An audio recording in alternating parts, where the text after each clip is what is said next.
Teacherville. Skirting the edges of the cow pasture, careful to stay hidden from the two teachers, Bradley continued south. Not far from the dairy, he came upon a wrinkled cardboard sign written in black marker pen: Teacherville, .5 mile. A narrow lane took him into a shady glen. There he discovered the remains of an abandoned village. Square white houses lined both sides of the lane. With their flat roofs caved in and large side windows smashed, the houses must have been vacant for many years. On almost every wall, someone had spray painted graffiti. Bradley approached a house with a large "4" stenciled on the door. When he swiped his hand along the front wall, it came away smeared with white smudges. "Chalk," he said. "These houses were built with bricks of white chalk." A cloud of dust rose from the floor as Bradley opened the door. The dusty furniture inside, a long table, 4 desks with chairs attached, 4 beds, and a sofa, stood in straight rows facing a wall painted black. A battered bulletin board, smashed fluorescent lights, fallen acoustic ceiling tiles, and dozens of ripped paperback books littered the floor. "Open house, tonight, 8 o'clock," he read off a sign on the wall, but someone had scrawled "Cancelled" across it. Bradley left the house. He headed for the largest building on the lane. It had "Gym" written above the door. All at once a bell tolled from somewhere far south. Looking up the road, he spotted 5 women teachers marching in single file toward him.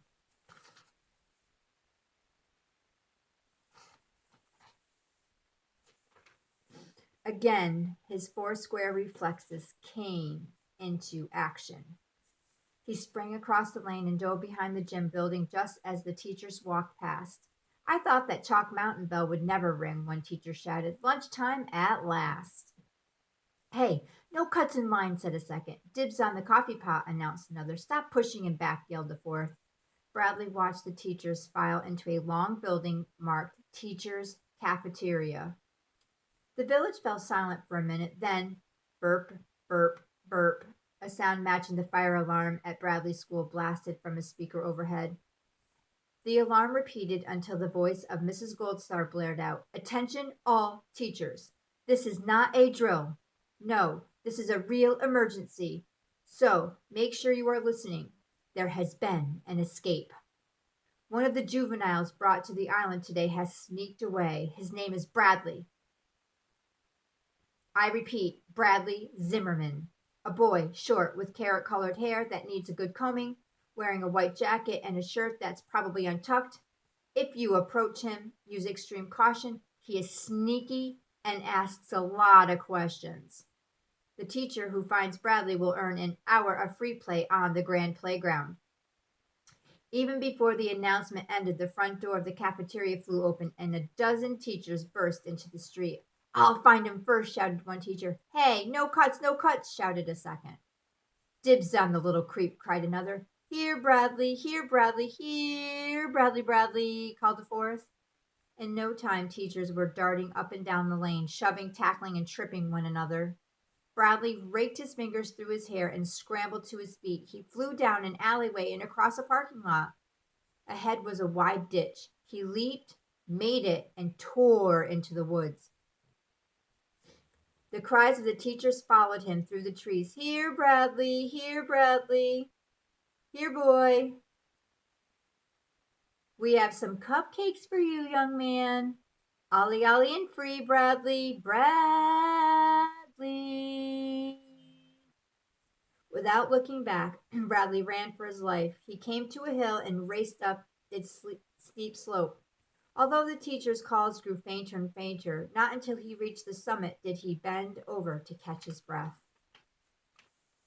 Crossing the grand playground. Bradley faced south. At the bottom of the hill stood a chain-link fence running from east to west. Beyond the fence lay something he could never have imagined. Stretching out to the horizon was an expanse of blacktop decorated with white lines and circles. "It's colossal. It's humongous. It's huge," he said. It's the biggest playground in the universe."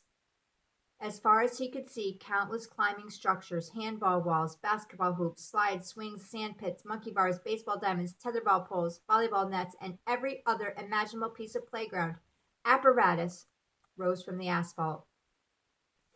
With those teachers on my tail, I can't stay here, and there's no going back, Bradley told himself. Walking around that fence would take hours. I have no choice. I have to go straight across that playground. Bradley charged down the hill. When he reached the chain link fence, he crouched low. With no teachers in sight, he sprang up. The fence rattled as he scrambled to the top.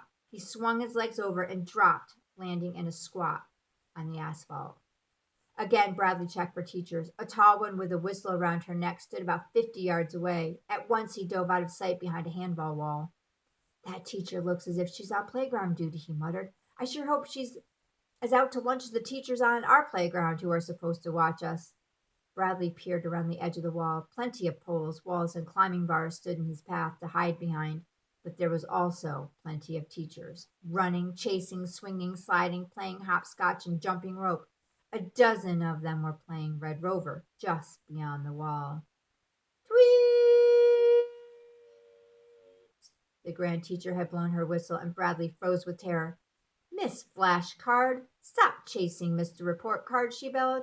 One more time, and you will be sitting on the bench for the rest of recess.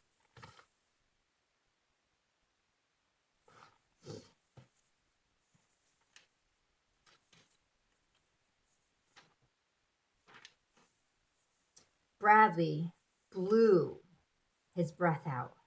Now was the time to make his move. He darted out from behind the wall and sprinted behind his tire swing. He slithered under a merry-go-round and sprang past a spiral slide, seconds before a teacher came zipping down it. Now where? To the right was a softball diamond, to the left a sandpit. He raced across a basketball court and dove headfirst into the sand.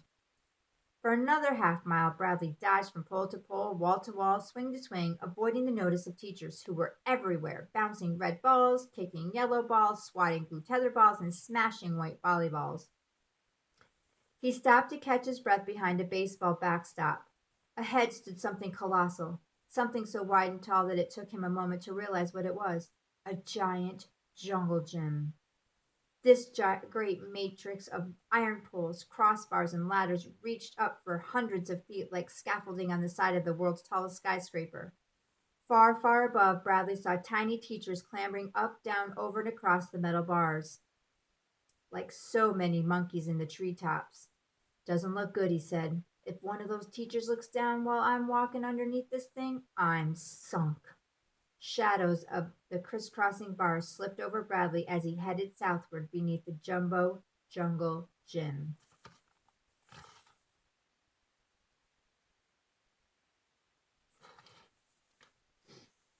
All went well until, dead ahead, two teachers swung down from the lowest bar. At once he wrapped his arms and legs around the closest pole and shinnied up. Grabbing a crossbar, he dangled in midair as the teacher strolled by just 2 feet beneath his sneakers. Crossing this playground is harder than hiding out in the boys' room during math, Bradley said. Probably safer to travel above ground. He climbed up 20 more levels. Step slide, step slide. He moved along the metal bar. Step slide, step slide. His head swiveled in all directions, alert for teachers. Step slide, until he reached the end. Bradley peered downward. The fastest way to the asphalt was by means of a slide that sloped in a wavy silver ribbon to a spot far, far in the distance. He sat up at the top of the slide. He inched forward and pushed himself off. And he slid all the way down on his bottom.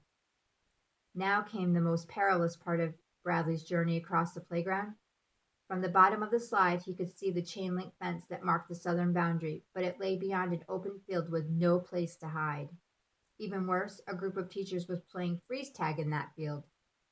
You're it, one teacher shouted. You missed me, shouted another. Did not, shouted the first. Did so. Bradley crouched like a runner in the Olympics, his eyes fixed on that fence. This will have to be the fastest sprint of my life, he said. At school, if a teacher caught me running away, I'd only be sent to the principal's office. Here, if I'm caught, I hate to think what those crabby teachers might do. As the tag-playing teachers tripped to the far end of the field, the boy said, "Ready, get set, go!" And he took off. But before he even reached 10 yards, tweet! A whistle blew, and the teachers from all over the place started shouting, "There he is! There's Bradley! Get him! Trounce him! Bounce him!" Bradley ran without looking back. From behind came the screech of whistles and screams from an angry mob of teachers. He reached the fence dripping with sweat. In one swift motion, he leaped and scrambled over the top. As he dropped down into tall weeds on the far side, he glanced over his shoulder. 20 seething, scowling, squinting teachers stood in a row, rattling the fence with clenched fists. "We'll get you yet, Bradley," they called. "Just you wait. You'll never get off this island." Back at school, Bradley would have been elated to have run away from so many teachers, but here he was terrified. The teacher's pet. The sun blazed straight ahead. The territory Bradley had entered was hot, dry, and barren. Boulders of white chalk studded the terrain. As he walked, Bradley kicked up puffs of chalk dust that coated his jeans and jacket. He might as well have been on the surface of the moon. On the horizon, gleaming in the sunlight, stood Chalk Mountain, but it was still miles away. Bradley removed his coat. "This desert is getting hotter and drier," he said. "If I don't get water soon, I'll never make it to Office Palace." Scrubby bushes bearing black, brick-shaped pods sprouted among the chalk boulders. Bradley inspected a pod on one bush closely, running his thumb over its flat, soft side. "An eraser," he said. "Chalk erasers are growing on every bush around here." Bradley walked for a while longer before brushing his arms against the spiky limb of a cactus-like plant. On closer look, he made a second discovery. Each spike was a silver thumbtack. The scorching sun beat down on Bradley as he staggered south. Gusts of wind whipped swirls of chalk dust into his face and hair. His eyes stung. His throat was parched. "I'm so thirsty I have no spit left," he said as another blast of dust powdered his nose. "I haven't been this thirsty since the cracker eating contest during lunch last week." 15 minutes later, he reached a high ridge. He trudged to the top and found himself overlooking the great hallway. He ducked low as 3 teachers on bicycles whirred past on the speckled tiled road. Lying on his belly, cowboy style, he studied the roadside. Next to a red fire alarm, he spotted what he was looking for: a white porcelain drinking fountain.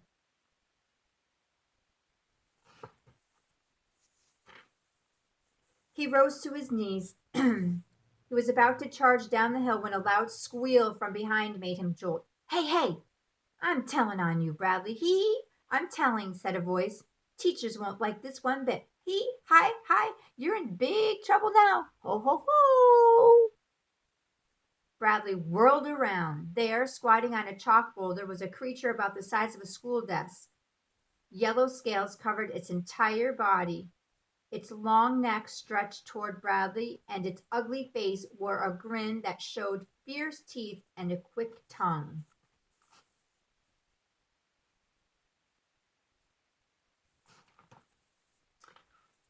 Where had Bradley seen a creature like this before? After a second of thought, he remembered in Volume G of the encyclopedia back in the school library. "A gargoyle," he said. "You're a talking, moving gargoyle." The creature held a golden apple in its claws, constantly polishing it against its yellow belly. "Hey," it repeated. "The teachers are looking for you, Bradley. And I found you. Won't they be pleased? Hi. You're in for it now, boy. Ho, ho, ho." Bradley brushed off his dust-caked shirt. "What are you talking about?" he asked. "What sort of creature are you exactly?" The scaly creature swished its spiky tail, stirring up a small dust tornado that twirled off behind it. Hey, teachers like us. They do," it said. That's why they call us teachers' pets." Hi, that's what I am. A teacher's pet. And when I wag my tattletale, it means I'm going to tell on you, Bradley, and you're going to get it. Ho, ho. "A teacher's pet," said Bradley. "I should have figured there were some here, too." He paused to study the creature before him. "So tell me, teacher's pet, why give me away? What's in it for you?" The beast continued to polish the apple until it was as glossy as a mirror. "Oh, marvelous things, Bradley. It replied. The teachers might let me help change the bulletin boards. Hey, hey. Or they might let me sit next to their desk while they grade papers. Hi, hi. Or they might even give me another treat like this gorgeous apple I got for filling their coffee cups. Ho, ho, ho. As the beast talked, Bradley was thinking, how was he going to stop this creature from squealing on him?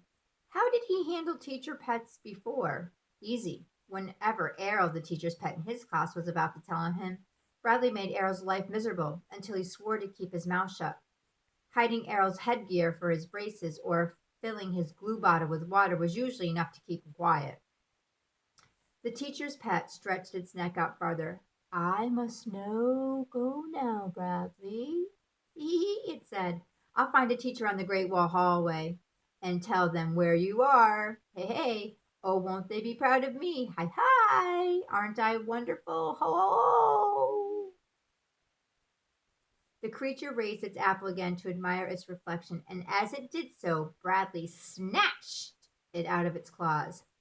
He held it above his head and said, What a fine apple this is. I think it would be fun to throw it down to the road and watch it smash to pieces. The teacher's pet slipped off the rock and slunk to the ground. Bradley, you wouldn't do that, would you, ho ho? Give me back my apple. Okay, hey, hey, listen, Snitch, and listen good, said Bradley. You won't get this shiny golden apple if you tell on me. Understand? Oh, sure, Bradley. Hi, you're the boss. Whatever you want. Ho, ho. You're my pal, my chum, my best friend. Bradley pointed away from the road. Then, old buddy, you better start heading that way right now, he said. And he tossed the apple as far as he could in that direction. Oh, thank you. Thank you, Bradley. You're the best. Hey, hey, it's.